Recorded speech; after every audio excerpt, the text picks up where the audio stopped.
Olá você telespectadora, olá você telespectador da TV Cultura Litoral. A partir de agora você acompanha a edição desta sexta-feira do Opinião 2.0.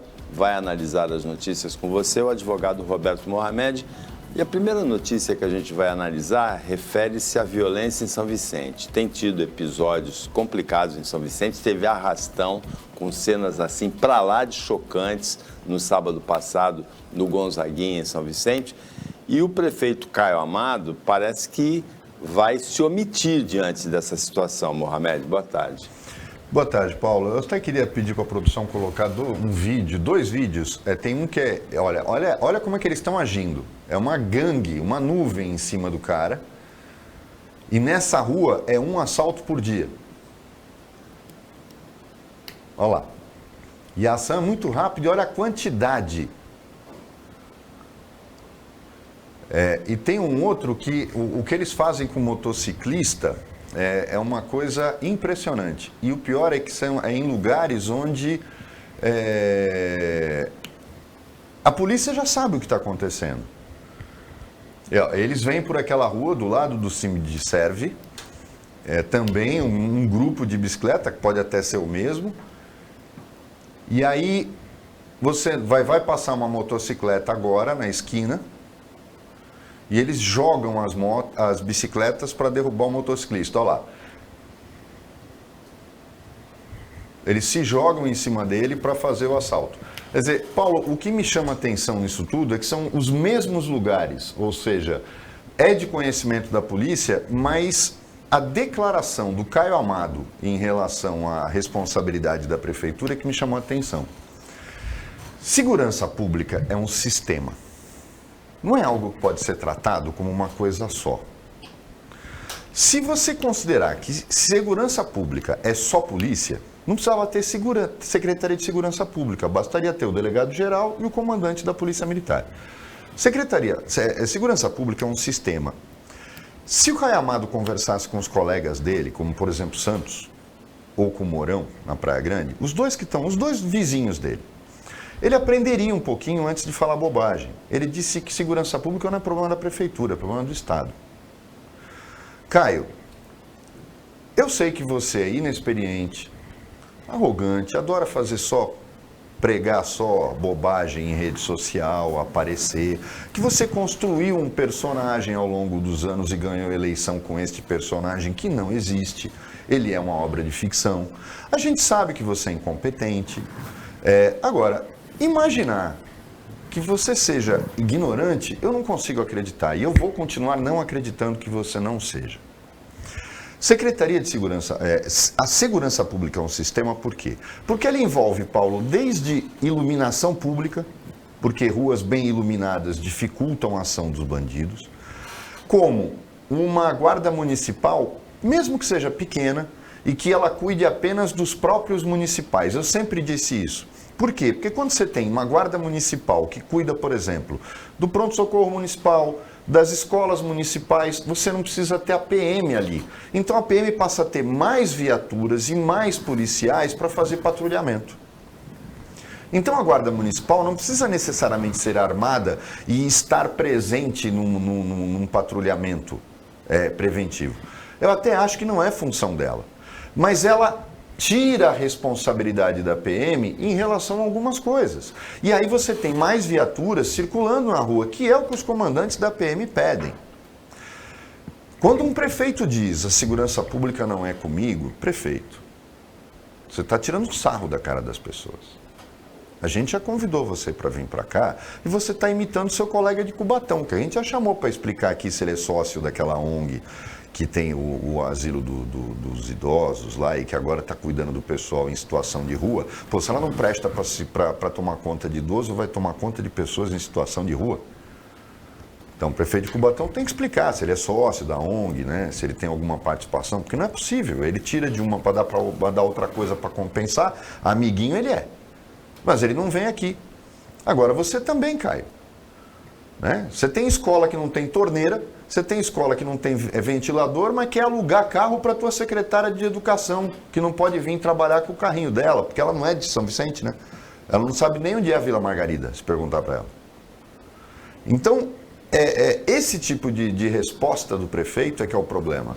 Que a gente está vivendo uma crise de violência, não tem dúvida nenhuma. Ninguém está botando a culpa no Caio Amado.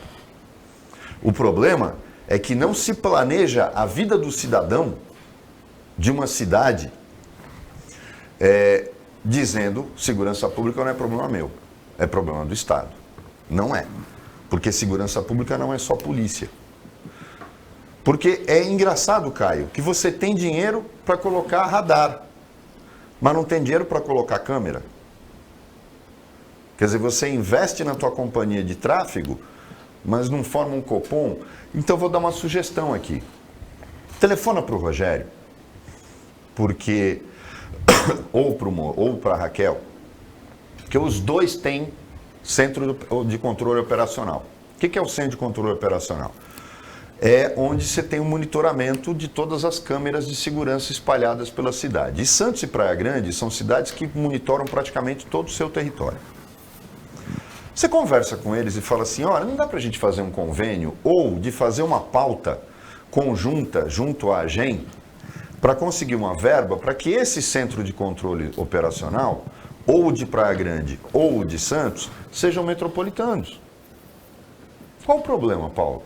Por que o Centro de Controle Operacional de Santos não pode receber servidores de São Vicente? E aí fazer o quê? Monitorar a Nossa Senhora de Fátima depois que ela vira ali Antônio ou Jacó Emerick? Antônio Emerick. Porque ela para na divisa, as câmeras de Santos. Ela poderia seguir.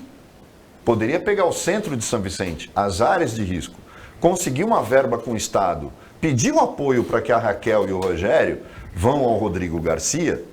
O Rodrigo Garcia não está sendo apoiado por todo mundo? Manda um troquinho. Manda um troquinho para colocar câmera em São Vicente.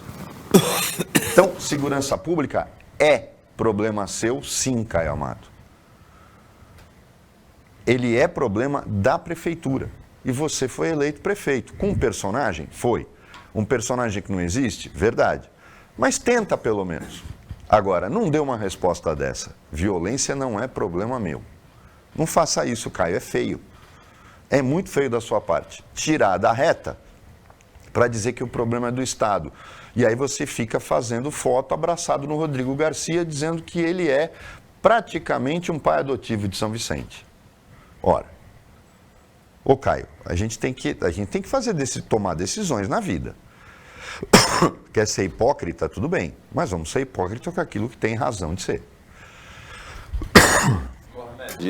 A gente pode recomendar para o prefeito de São Vicente, Caio Amado, a leitura da sistemática da estratégia do Tolerância Zero, que foi aplicado em Nova York por um prefeito, Rudolph Giuliani, né? Com iluminação das áreas de maior risco, com atividades esportivas nessas áreas, com uma série de providências que foram tomadas, municipais, nem estaduais, nem federais, para combate à violência, um programa muito bem sucedido. Depois o Rudolph Giuliani se perdeu, mas ali... E você sabe que existe um livro que nós mostramos aqui no Opinião, do Davidson Abreu, que é um tenente da PM, acho que ele é capitão já, que ele explica o Tolerância Zero desde o início, como é que ele foi implementado e aponta como ele poderia ser implementado no Brasil. Eu vou pedir então para o Davidson me mandar um livro desse e a gente encaminha como um presente para o Caio Amado. Quem sabe ele começa a entender que um prefeito pode fazer muito por segurança pública. Bom, tem outro prefeito que se embaraçou também, só que não é com a segurança, é com a educação. Em Itanhaém, o forro de 2 salas de uma escola municipal desabou nessa semana. Até aí acontece, né? Agora, a justificativa da prefeitura é que foi uma briga de gato que fez desabar o forro. Se foi briga de gato, os gatos tiveram acesso a entrar em cima do forro, ou seja, tinha um vão entre o telhado e o forro para os gatos entrarem. E segundo, tudo bem, acontece um acidente e tal, uma falha. Agora, manter as crianças nessa sala com risco tendo aula é um absurdo, né? Primeiro a gente tem que ter uma coisa boa nessa notícia, né? Os gatos de Itanhaém são bem alimentados. Porque para uma briga de gato derrubar um forro de teto, significa que eram gatos gordos. Então os gatos de rua em Itanhaém são muito bem alimentados. Deve ter alguma ONG lá que alimenta os gatos, né? Porque é inconcebível que uma secretária de educação ou um secretário de educação diga que isso aí foi um gato que fez. Não, gato é o cara que mandou. Eu vou explicar agora. Que, na verdade, ele usou metáfora. Gato foi o cara que fez isso aí, que deu uma nota superfaturada, rachou com alguém na prefeitura e fez esse trabalho porco. Entenderam quem é o gato? É o gatuno. É o gatuno que patrocina esse tipo de coisa, porque isso deve ter sido reformado. Vocês vejam que o teto está branquinho, isso é obra porca. O que é normal numa prefeitura. Manda fazer a obra vagabunda, deve ter custado uma nota, dava para fazer a sala inteira e fizeram só o forro, mas alguém rachou o valor da obra porca. Então não vem dizer que foi culpa do gato, foi do gatuno que faz esse tipo de serviço para a prefeitura. Porque é tudo bandido, a gente sabe disso. Então, é esse o problema. Aí vem novamente o prefeito e o secretário, ou secretário de educação, não sei em Itanhaém quem e mantém as crianças lá dentro, porque não tem problema. O máximo que pode acontecer, segundo eles, é um gato gordo despencar lá de cima, porque o buraco está aberto, eles vão brigar de novo, vão cair em cima dos alunos.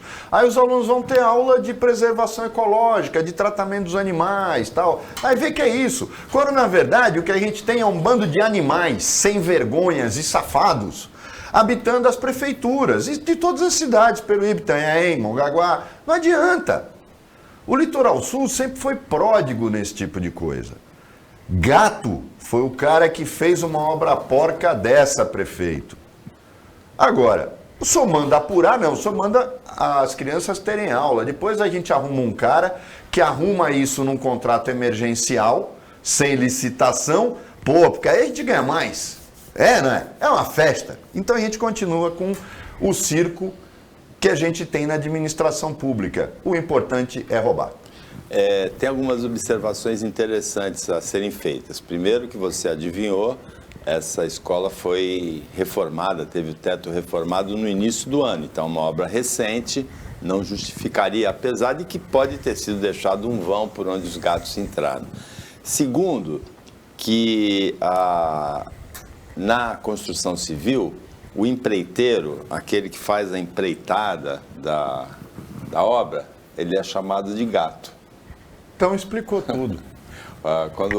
No jargão da construção civil, assim como se diz que uma obra mal feita é uma gambiarra, né? Alguma coisa feita assim, gambiarra, se diz que o empreiteiro, aquele que assume a obra, aquele pedaço de mão de obra, às vezes com material, normalmente sem material, o empreiteiro é o gato. No Vale do Ribeira, o empresário Orestes Bolsonaro Campos, ele vai a júri popular, ele é sobrinho do Bolsonaro. Agora, ele tentou matar a ex-mulher dele, ele tem 39 anos, teve um relacionamento de 17 anos e ficou com a chave da casa. Até 10 meses atrás ele tinha esse relacionamento. Dá para ver bem a família, né? Parece os primos, não parece? Lembra os primos. E ele ficou com a chave da casa, a mulher dele, ex-mulher, estava dormindo com o namorado, tinha as filhas dele na casa, ele invadiu com uma arma, tentou golpear com um pedaço de madeira o namorado da ex-mulher, que acordou, deu uma confusão, lutaram, ele acabou atirando, mas não acertou, ele vai a júri por tentativa de feminicídio e tentativa de homicídio há 2 anos atrás. É lamentável qualquer tipo de coisa. Eu não vou entrar nesse mérito dele ser sobrinho ou não, porque o Bolsonaro também não pode ser responsabilizado nem citado por conta de família. Isso é um absurdo. Mas o que me espanta é o tempo entre a denúncia, o flagrante, e a ida ao júri popular. Eu nunca entendi, eu não sou criminalista, são meus colegas criminalistas que me desculpem, mas, para quem não sabe, o processo de competência do Tribunal do Júri, ele tem uma fase preambular, antes do júri, até a sentença de pronúncia, quando o juiz transfere ao Tribunal do Júri a competência para julgar o processo. Eu não entendo no Brasil por que se demora tanto nessa fase. Porque se todas as provas vão ser produzidas no júri, se o processo vai ser julgado por eles, por que se demora tanto tempo até a sentença de pronúncia?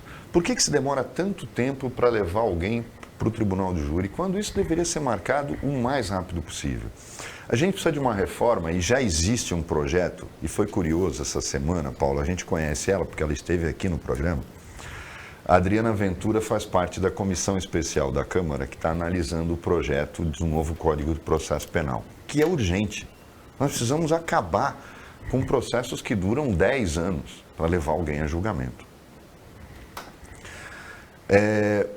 A Adriana mostrou uma foto, ela sozinha no plenário. São 25 deputados nessa comissão especial. Nenhum na reunião. Só ela. Desinteresse absoluto. Quórum da reunião. Quer dizer, é um desinteresse tão grande num assunto tão urgente, porque a reforma do Código de Processo Penal, e não confundir o Código Penal, que é o que tipifica as condutas e diz qual a pena, para o Código de Processo Penal, porque ele tem que ser simplificado. Eu já disse aqui, o Código de Processo Penal brasileiro, ele é feito para permitir que os bandidos não sejam punidos. E por que todo mundo fala, a polícia prende, a justiça solta, se tem dinheiro para um bom advogado não é condenado? Porque o Código de Processo Civil, este sim, é usado para as nulidades do processo, que às vezes se tornam, e isso é uma coisa que eu não me conformo, e não pensem vocês que isso é uma atribuição da lei penal brasileira, do sistema penal brasileiro. O Código Penal, o processo penal americano também é extremamente complicado. Dificulta muito a ação da polícia. Lá não tem impunidade, Paulo. Mas é um sistema complexo demais e o que tem de nulidade no processo penal americano é uma coisa impressionante. E o nosso copia esse tipo de coisa. O processo penal tem que ser simplificado, tem que acabar de uma vez por todas com essa história de pedir intimação de testemunha. Se é testemunha de defesa, leva. Não adianta ficar pedindo intimação de testemunha no Amazonas para um processo em Santos. Sabe, são coisas em que você vai atrasando o curso do processo e que já a simplificação do Código de Processo Penal, a ratificação e investimento no juízo de instrução, que tem que ser muito rápido.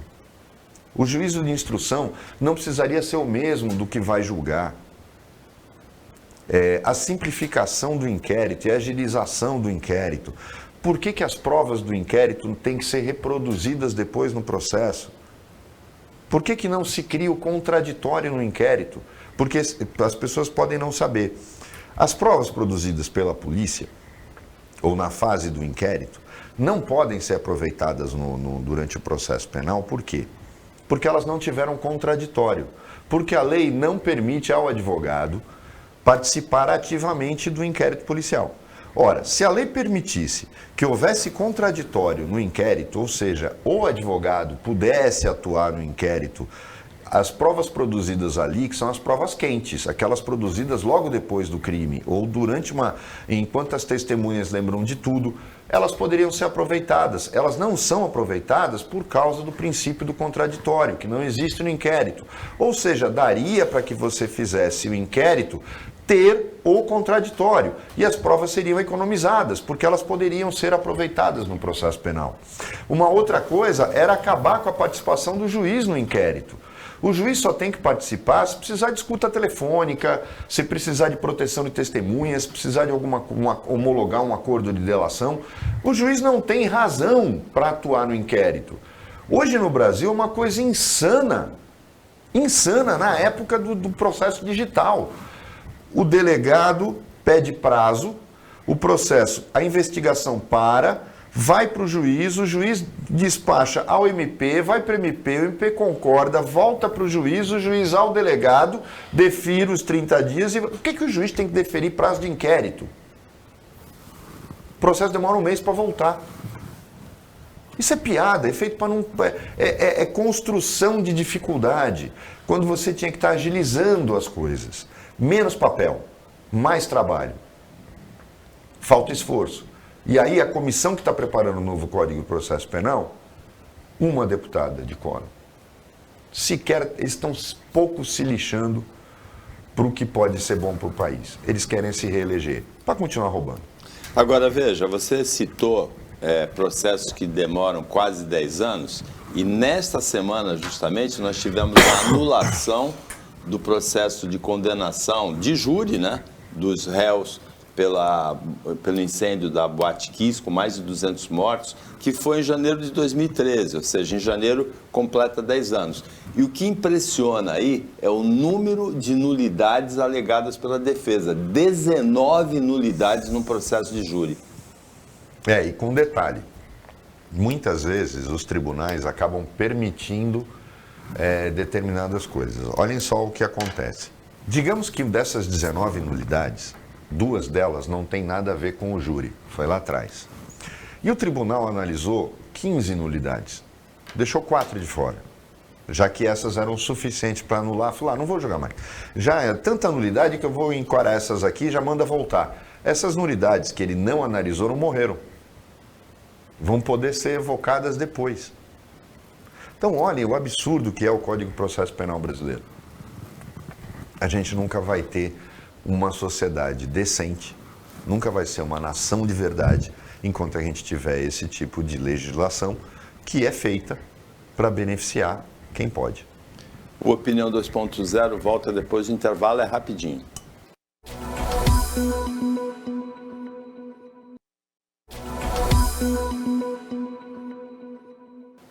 Voltando com a Opinião 2.0, nesta sexta-feira, quem está analisando as notícias com você é o advogado Roberto Mohamed.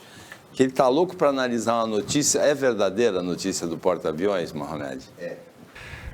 Acontece o seguinte, durante o governo Fernando Henrique, nós compramos uma sucata. Foi uma história muito parecida com a compra do Minas Gerais.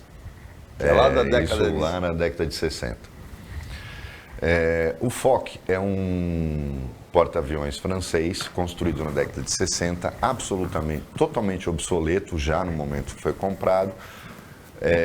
E como tantas compras militares, eu já disse aqui que não existe setor mais corrupto que o setor de defesa. Para quem gosta de dizer que militar é honesto, que militar é isso, não tem nada que dê comissões maiores do que a indústria de defesa. Esse lixo nunca navegou.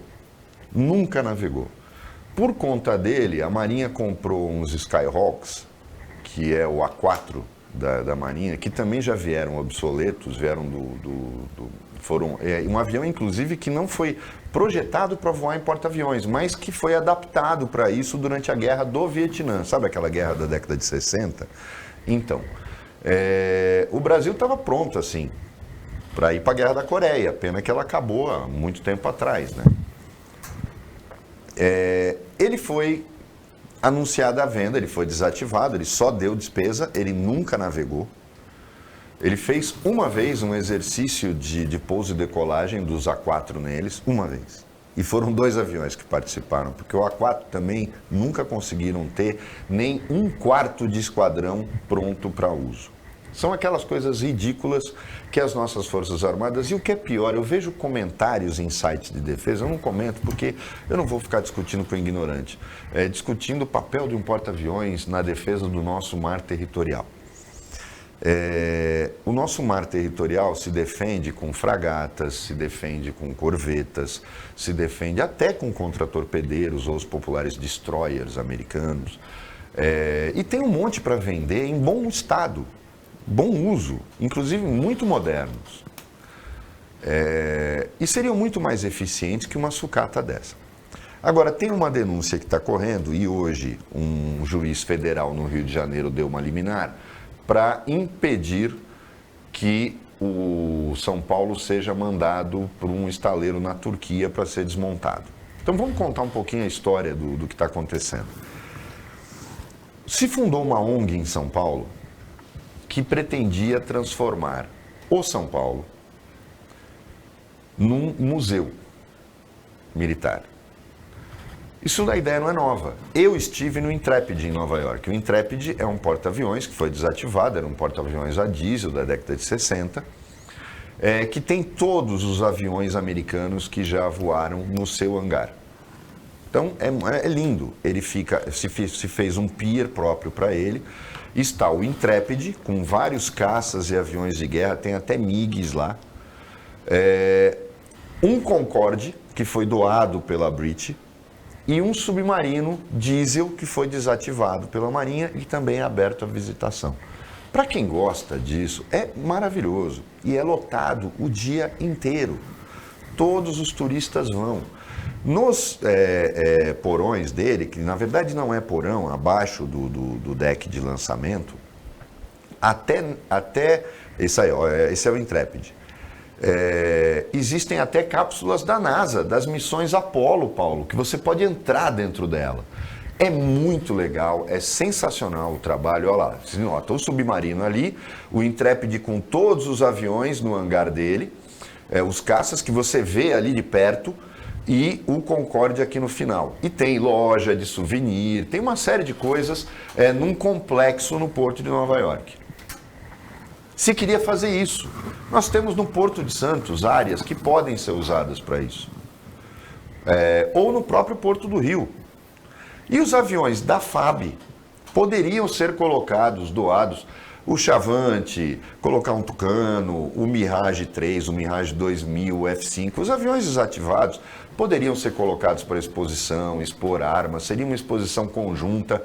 Isso traz muito ganho, muito mais ganho do que 10 milhões de reais. Sim, 10 milhões de reais é o valor que o Brasil vai receber para mandar o São Paulo para a Turquia para ser desmontado. A Marinha negou os pedidos da ONG, porque 10 milhões num orçamento de defesa, estamos falando de 10 milhões de reais, não fazem nada, nem coceira. Nem coceira. Um helicóptero não custa isso. Então, para que eu vou receber 10 milhões de reais? O que justifica, e eu não posso arrumar um patrocínio de 10 milhões de reais, até pela Lei Rouanet, para manter o porta-aviões aqui. E entregar a administração dele para uma ONG, não é para dar despesa para as Forças Armadas. Mas o mais grave vem agora. O Foch foi construído na década de 60 e da mesma forma que o Intrepid e outros navios da época usavam amianto na sua construção. Como se fosse um recheio de material no metal. Para quem não sabe, o amianto tinha propaganda na televisão de telha de amianto. O Teatro Municipal de Santos, quando a gente questionava, uma vez eu questionei o Paulinho, ele bateu boca comigo, é fácil, né, ele ficar nervosinho, o Paulo Alexandre, e eu disse, tem um buraco no teto, não dá para arrumar, porque o teto do Teatro Municipal é de amianto. Houve na minha opinião, exagerada, um surto no meio médico dizendo que o amianto era altamente cancerígeno. Isso nunca foi colocado de forma cabal. Tem tanta coisa que é altamente cancerígena, mas o amianto foi demonizado. E se proibiu no Brasil, como se proibiu na França, se proibiu em outros países europeus, o uso do amianto para fins industriais, principalmente na construção civil. Então foram proibidas as telhas de amianto, e o que impede a reforma, tapar os buracos do teto do Teatro Municipal de Santos, por exemplo, é que ele é tombado e você não tem como substituir porque não pode usar amianto. E se você fizer com cimento, você vai ter reflexo na acústica do local. Então vejam como a coisa é complicada. O que tem de amianto e de material nesse navio dá mais de 10 milhões. Mesmo com o frete do rebocador que iria levá-lo à Turquia para ser desmontado, se calcula que ele valeria em sucata e em material, porque o amianto não é proibido no mundo todo. O amianto não é proibido na China. O amianto não é proibido na Turquia. O amianto não é proibido no Oriente Médio. Algo em torno de 100 milhões de reais. Ele está sendo vendido por 10. E o empresário turco que representa o estaleiro, eu estou falando aqui de denúncia feita e que não tem prova, mas eu acho que merece ser apurada. E o juiz federal diz isso, que tem que abrir um inquérito para isso. E um empresário turco estaria no Brasil para fazer esta negociação e que ele estaria legalmente no Brasil. E dizem que participou. A posição do almirantado, do comando da Marinha, é que causa espanto. Não tem um almirante. Muita gente fala que os militares são tão corretos e patriotas. Não tem um almirante que fale, não, 10 milhões de reais, a gente arruma um patrocínio e deixa o navio aqui como um museu. Pode ser até um museu da corrupção, porque para ter comprado esse navio, muita gente ganhou. Mas nós não temos um museu da Marinha. Pô, a gente podia fazer desse museu flutuante. Pega os Sea Kings que foram desativados, coloca um lá, os aviões da FAB que não vão mais. Vamos copiar o modelo do Intrepid. Então, esse tipo de coisa me espanta. Por que será que a Marinha prefere vender a preço de banana um navio e não transformá-lo num museu? Por que ele está indo para a Turquia por 10 milhões, quando os analistas dizem que ele vale 100? Por que a pressa de vender agora? E o que esse empresário turco está fazendo aqui? Eu acho que isso tem que ser muito bem explicado pela Polícia Federal. Se é que a Marinha vai deixar a Polícia Federal investigar. Mas que a Marinha vai ter que explicar muita coisa, vai. Isso não tem dúvida nenhuma. Então, até um recado para o ministro da Defesa, que mostrou que militar burro também existe, né? Tem general burro. A gente teve o Pazuello como ministro da Saúde. Então, esse cara que é ministro da Defesa, capacho do Bolsonaro, e eu acho que ele tinha que ter um mínimo de dignidade para ser ministro da Defesa, que pediu os códigos-fonte para o TSE. Os códigos-fontes estão abertos desde os anos 2000, 2001, 2002, mais ou menos. Quer dizer, ele é tão burro que ele não sabia que estava aberto, né? E é ministro da Defesa. Mas para ser capacho, para ser tapete, não precisa ser inteligente. Ele pega e pede. Ainda tem gente que comenta assim, alguns amigos nossos, olha, o que foi espantoso é que o Fachin não autorizou nada. Não precisa, está aberto desde 2000. Se o cara é burro, o problema é dele. Se ninguém falou, então, sua besta, está aberto, vai lá e pega. Estava aberto desde outubro de 2021 e ele mandou no ofício urgentíssimo. Os códigos sempre foram abertos. Então, mas dessa eleição específica? Nesta eleição foram abertos os códigos-fonte, porque código-fonte, ele não é alterado a cada eleição, ele é alimentado com a mudança dos candidatos. Ora, e do sistema. Por quê? Porque você tem um sistema que de 2 em 2 anos muda.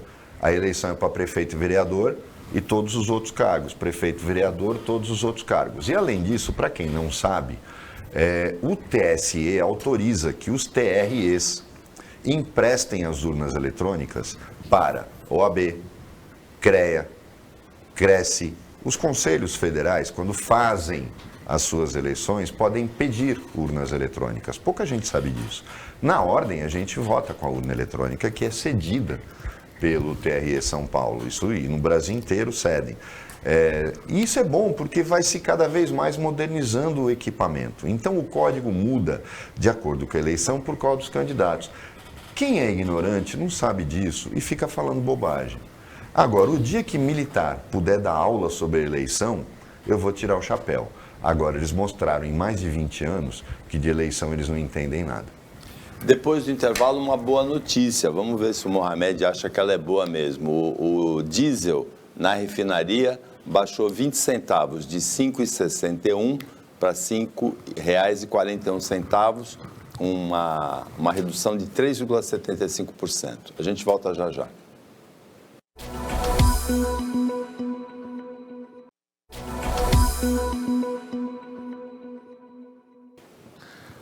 Voltando para o último bloco do Opinião 2.0 desta sexta-feira, o Roberto Mohamed vai comentar agora a redução, uma boa notícia, né? A redução do preço do diesel de R$ 5,61 na refinaria para R$ 5,41.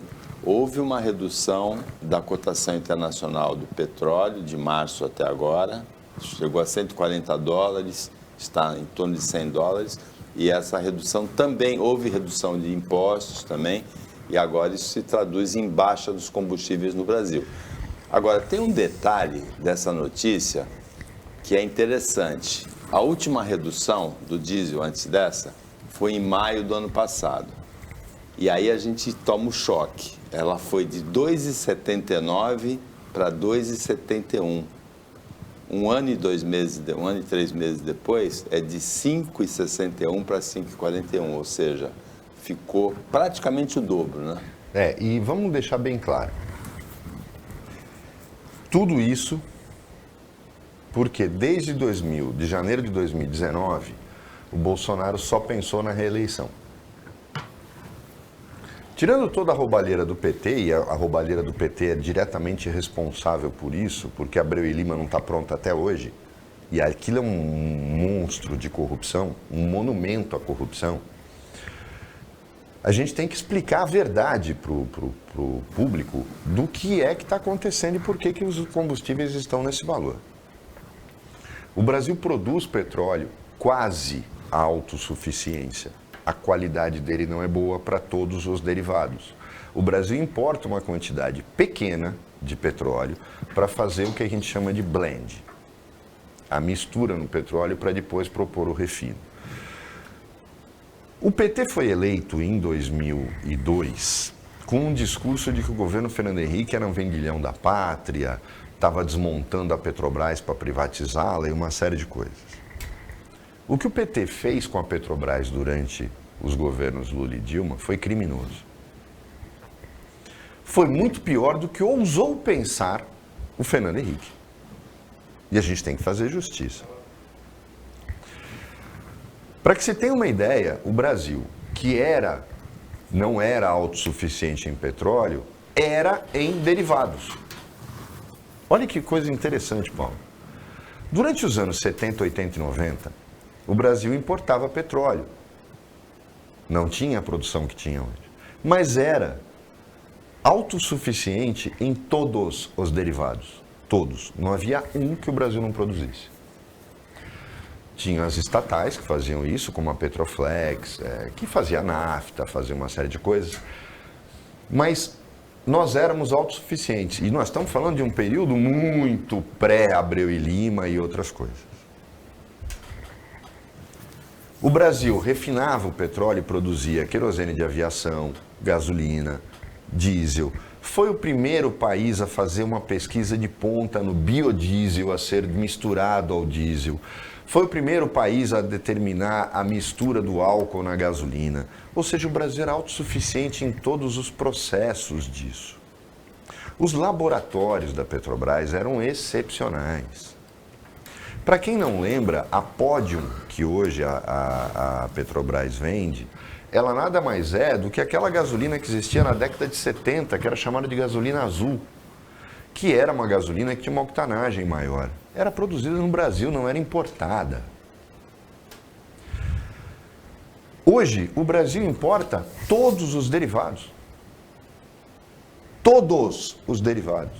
O Brasil importa diesel. A desculpa da diretoria da Petrobras e de quem apoia o governo é que os Estados Unidos, que são os maiores vendedores de diesel do mundo, estão destinando sua produção para uso interno ou para a Ucrânia. Porque olha a invenção agora por causa da guerra.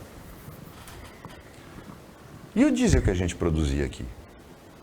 Que era misturado com biodiesel, produzido aqui. É até hoje, né? 10%, né, de biodiesel. Mas por que a gente está importando o que a gente produzia há 30 anos? Por que a gente está importando gasolina? Por que a gente está importando querosene de aviação? Por que a gente está importando nafta?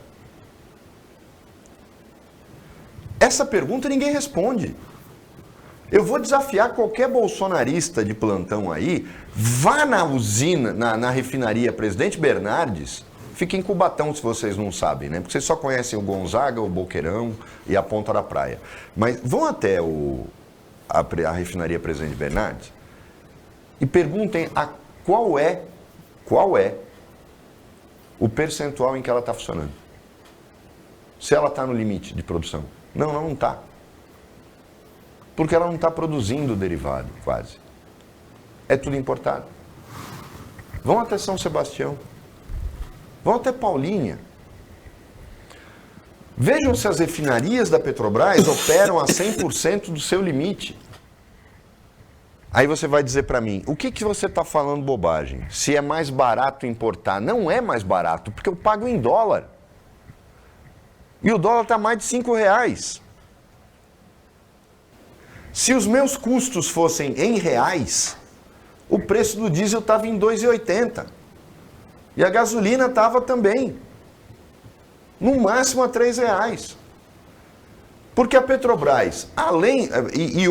o que as pessoas não entendem, não adianta o preço do barril baixar se o dólar aumentar. Um anula o outro.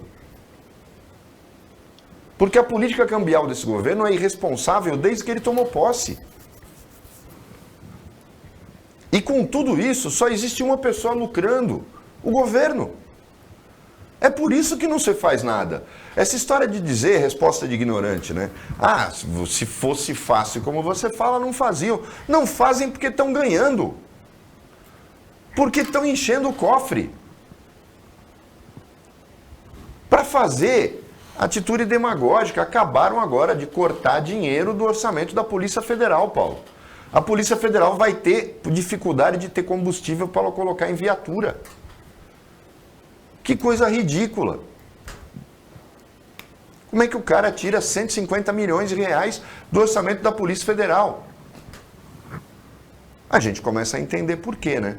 Está muito preocupado com a Polícia Federal. Estão até negociando o acordo de indulto para ele depois que ele sair da presidência. Mohamed, a gente lamenta hoje a morte do multiartista Jô Soares, em São Paulo, no Hospital Sírio-Libanês, aos 84 anos. Ele que estreou na televisão em 1956, comediante, escritor, roteirista, entrevistador, um talento extraordinário e uma das carreiras mais brilhantes das artes brasileiras. Eu estava ouvindo agora, vindo para cá, uma entrevista que ele deu na Rádio Bandeirantes para o Boechat. E eu gostava, eu era fã incondicional do Jô. E tem uma coisa que me chama atenção nessa notícia, me chamou muita atenção, e a gente já conversou sobre isso. O Jô praticamente se reinventou quando ele tinha mais de 50 anos. Quando ele sai da Globo, vai para o SBT e monta o projeto do programa Jô Soares 11:30. Ele se reinventou. Muita gente fica falando, né, dá-se o exemplo do Roberto Marinho, que começou a construir a fortuna dele com mais de 50 anos. Mas eu acho que o Jô é o mais emblemático disso. O Jô se reinventa numa idade em que as pessoas normalmente se acomodam. E foi muito curioso, porque a morte dele hoje de manhã me fez pensar na notícia. Faltam alguns dias para eu fazer 57 anos. E quando eu tinha 30, 25, eu jamais iria imaginar que eu chegaria aos 57 fazendo as coisas que eu faço, agindo como eu ajo, pensando como eu penso, construindo o que eu estou construindo. Porque eu imaginava naquela época que era ficar velho. Lógico que eu tenho um exemplo do meu lado aqui, né? Porque se eu chegar a 101 com essa disposição do Paulo, realmente vai ser muito bom. Mas é um ótimo exemplo a se seguir. Mas quando a gente vê que o Jô se reinventou nesta idade, que eu considerava que quando eu chegasse eu já estaria velho, faz a gente rever um pouco os conceitos que a gente tem na vida. O Jô com certeza não teve medo de construir nada, morreu sem arrependimentos, acho que queria ter uma chance de poder viver um pouco mais, continuava ativo apesar dos problemas de saúde, que foram um dos motivos pela qual ele não foi para o SBT, quando a Globo acabou com o programa dele. Muita gente criticava o programa dizendo que o Jô falava mais que o entrevistado, mas eu acho que isso é absolutamente natural quando você tem tamanho conhecimento e tamanha cultura. E pedir isenção total é hipocrisia. Eu não sou isento e não posso ser. E da mesma forma que o Jô, eu também tenho, por exemplo, quando a gente recebe aqui gente que tem problema mental, a gente não consegue ficar calado, né? Ele sempre foi uma inspiração para mim, E eu acho que não é só a TV que perde, não é só a cultura que perde, o jornalismo, porque ele passou a integrar isso além do humor. O Brasil perde. O incrível é como a gente tem perdido pessoas que pensavam o país, ou pelo menos se esforçavam para isso, e em vários setores. Quando a gente perdeu Celso Furtado, Darcy Ribeiro, Sérgio Buarque de Holanda, a gente perdeu pessoas que pensavam o país. Mas quando a gente perdeu Chico Anísio, o Jô, que se não fossem brasileiros, seriam pessoas conhecidas no mundo inteiro. Se o Chico e o Jô tivessem nascido nos Estados Unidos, certamente seriam ídolos mundiais. Jerry Lewis não existiria. E a gente vê o quanto o Brasil não cultiva sua própria história e não venera aqueles que realmente merecem ser venerados. E o que eu mais lamento, eu não posso deixar de ficar só nisso. O que eu lamento é que tem tanta gente ruim que fica e os bons vão. Essa pandemia podia ter purificado a humanidade e não purificou, infelizmente. Levou um monte de gente boa e deixou um monte de gente que não presta aí.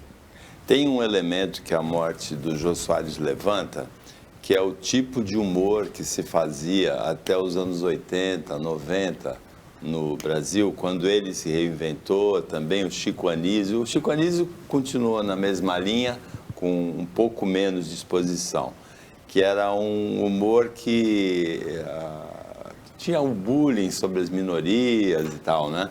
E o Ronaldo Serápicos disse hoje de manhã na Jovem Pan que ele esperava, quando o Jô passou a ter uma outra carreira, que o Jô discutisse aquele humor, que ele ficou frustrado por essa não discussão, fingir que não aconteceu nada, né?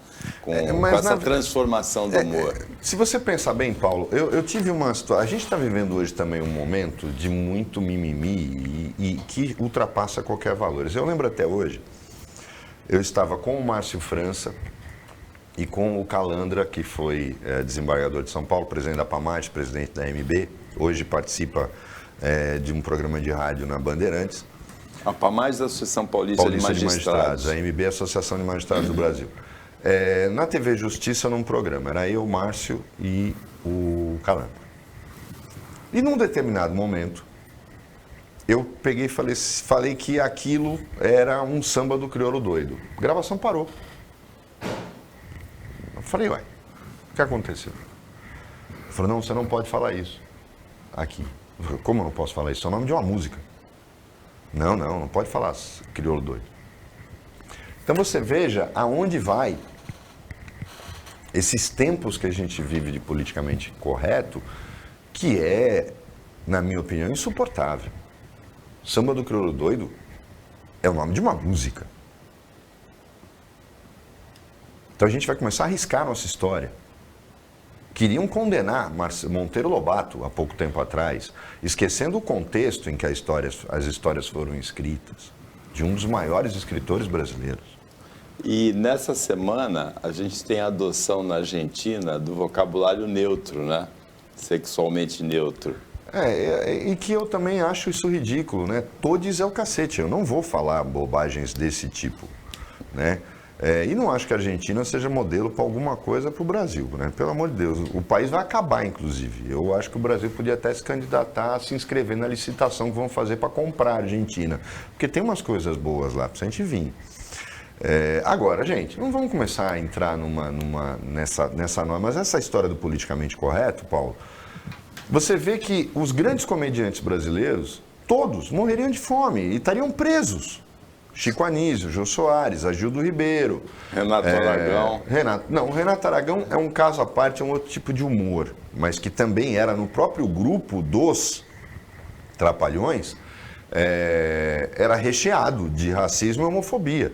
Mas não era, porque quando você expõe alguma coisa, uma ferida, na forma de humor, eu acho que tem que ser permitido, porque ele está expondo a chaga, ele está expondo eu não me conformo com isso e pior, assim, interferência como se a bandeira fosse sua. Eu, às vezes, fico espantado com essas mulheres brasileiras que ficam levantando a bandeira do Me Too, mexeu com uma, mexeu com todas, e dançam no TikTok funks que dizem, vem cá, vagabunda, vem sentar, vem chupar, vem fazer, e elas colocam no TikTok. Isso não é contra a dignidade da mulher? Quer dizer, um cara chamar uma mulher de gostosa na rua é... Mas a mulher mesmo dançar no TikTok ao som de uma música que fala isso e que a coloca como cachorra, vagabunda, aí isso não é? E ainda aponta o dedo na cara dos outros. A gente vive no país da hipocrisia e o pior, da incoerência. As pessoas não têm mais senso crítico para ver o quanto estão sendo incoerentes, Paulo. O Hamilton, com aquela frase infeliz do Nelson Piquet, mas foi uma frase infeliz, em que ele pediu perdão. E o Hamilton enterrou o caso. Um cara entrou com processo contra o Nelson Piquet e o cara não tem nada a ver com o Hamilton. Gente, que país é esse? Que país é esse? Que tipo de sociedade a gente está querendo construir? Que tipo de convivência a gente está querendo ter? Acho que os limites estão sendo ultrapassados com muita facilidade. Bom, nós vamos nos despedir da maneira tradicional da telespectadora, do telespectador do Opinião. Agradecer a participação do Roberto Mohamed como comentarista. Agradecer o trabalho da equipe técnica de jornalismo do Sistema Costa Norte. Tem que mandar um abraço para o Ronaldo. O Ronaldo é nosso telespectador, me segue no Instagram, sempre manda mensagem. Ficou chateado porque aquele dia eu mandei um abraço para um monte de gente e não mandei para ele. Então, um abraço para o Ronaldo. E agradecer principalmente a todos os telespectadores que acompanharam a gente mais essa edição e mais essa semana. Até segunda-feira, nesse mesmo horário de 15 para 1, um pouquinho depois da meia-noite, segunda-feira um pouquinho mais tarde, por causa do Roda Viva na reapresentação, mas hoje um pouco depois da meia-noite. E um ótimo final de semana para você que você merece.